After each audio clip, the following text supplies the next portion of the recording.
علیکم، دس از محمد ساماز، میں back with a new video. کچھ دنوں سے اپنی کچھ پرسنل انگیجمنٹس کی وجہ سے میں ویڈیوز نہیں بنا پایا تھا، جس کے لیے میں معذرت خواہ ہوں، اور کافی مجھے میسیجز انسٹاگرام پہ آئے تھے کہ ویڈیوز کا سلسلہ جاری رکھو، تو انشاءاللہ میں کنٹینیو کروں گا اور کوشش کروں گا کہ باقاعدگی سے آتی رہیں۔ آج اس ویڈیو پہ ہم بات کر رہے ہیں کرنٹ سچویشنز کے بارے میں۔ کرنٹ سچویشن میں ابھی کل کی ہی بات ہے کہ انڈیا میں ایک بس انسیڈنٹ ہوتا ہے کہ اس پہ فائرنگ کی جاتی ہے TRF کی جانب سے، جس پہ انڈین گورنمنٹ کا کلیم ہے کہ وہ پاکستان کی بیکڈ فورس ہے وہاں پہ، جو ایک ایسا ایکٹ کر رہی ہے، وائلنٹ ایکٹ کر رہی ہے یا ٹیررزم پھیلا رہی ہے انڈیا میں۔ تو آزاد جموں کشمیر سے واپس آتے ہوئے ایک بس پہ فائرنگ ہوتی ہے، اس میں تقریباً 7 افراد کے بارے میں کہا جاتا ہے کہ وہ اس حادثے میں قتل ہو گئے یا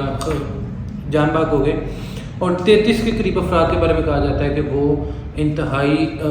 غیر تشویشناک حالت میں چلے گئے ہیں۔ اب یہ واقعہ ہونے کے بعد پاکستان کے اوپر ایز یوزول بلیم کیا جاتا ہے، اور انڈین میڈیا اس کو چیخ کے پوری دنیا کو بتاتا ہے کہ یہ پاکستان نے ہی TRF کو بیک کیا اور یہ پاکستان کا ہی پلانڈ اٹیک ہے۔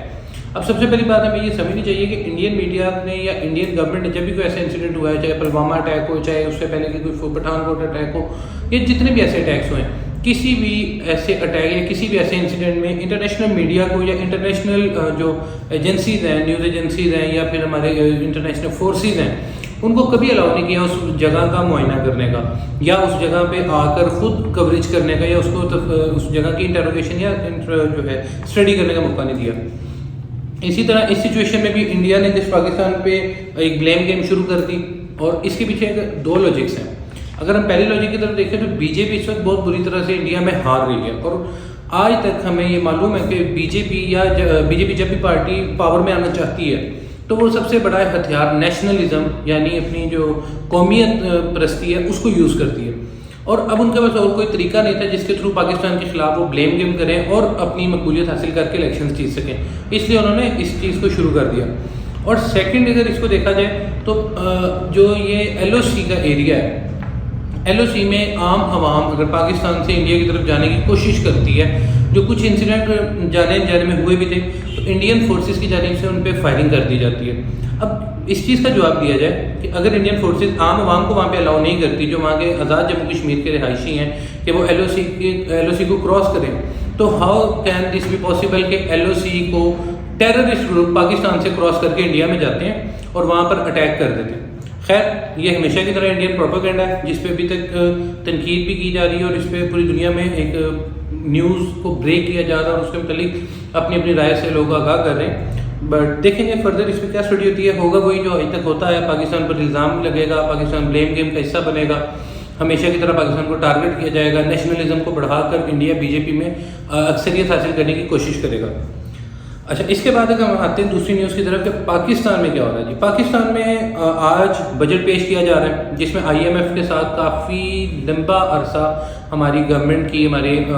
منسٹری آف فائنانس کی ڈیبیٹس چلی ہیں۔ اس میں ہمارے کل کی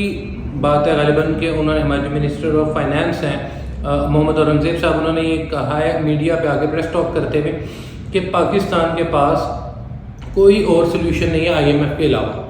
یعنی کہ یہ ہمیں ایڈمٹ کرنا پڑے گا کہ IMF کی جو شرائط تھیں، جو پچھلے کچھ دنوں سے IMF کی بہت زیادہ شرائط میڈیا پہ بھی آ رہی تھی اور جس کے بارے میں تبصرے کیے جا رہے تھے، ان کو قبول کر لیا گیا۔ اب اس میں کیا تھی، کچھ میں آپ کو بیسکس بتا دیتا ہوں، جیسے کہ پیٹرول پہ جو 5% مزید ٹیکس لگایا جائے گا، اور یہ اس کے مطابق 2000 کروڑ کا ریونیو جنریٹ کرنا ہے۔ اب ظاہر سی بات ہے، لیویز پہلے لگی ہوئی ہیں، اب یہ نیا ایک پیٹرول ٹیکس آ جائے گا اور پیٹرول کی پرائسز پوری مارکیٹ میں دوبارہ سے ہائی جانے کی پاسبلٹی ہے۔ اس کے علاوہ جو GST تھا، اب اس کو تو GST کو جو جنرل سیلز ٹیکس ہے، اس کو 18 سے 19% پہ لانے کی تو بات ہو ہی رہی تھی۔ اس کے علاوہ ایک بات کی جا رہی ہے کہ آج تک سولر پہ، ایگریکلچر پہ، میڈیسنس پہ اور سرجیکل انسٹرومنٹس پہ کسی قسم کا GST اپلائی نہیں ہوتا تھا، اپلیکیبل نہیں ہوتا تھا، لیکن اس بجٹ میں ان کو بھی اس GST کے جنگل میں یا GST کے ایک میپ میں لایا جا رہا ہے۔ اس کے علاوہ گورنمنٹ آفیشلس کو بینیفٹ بھی دیا جا رہا ہے، ریلیف دیا جا رہا ہے اس طرح سے کہ ان کی تنخواہوں میں اضافہ کیا جا رہا ہے 10 سے 15%، اور دیکھیں گے کہ یہ پاکستان کی کتنا فیور میں جاتا ہے یہ بجٹ۔ ایک چیز میں آپ کو بتا دوں، پاکستان میں اب سوشل میڈیا ہو یا انٹرنیٹ ہو، اس کے یوزیج کے خلاف ایک ہماری گورنمنٹ نے، پنجاب گورنمنٹ نے بہت بڑا اقدام کیا ہے، جو کہ عوام کو تو پسند نہیں آیا، لیکن یہ فائر وال انسٹالیشن ہے۔ فائر وال انسٹالیشن میں کیا ہوگا کہ آپ کسی بھی قسم کا مواد جو کسی کے خلاف ہے،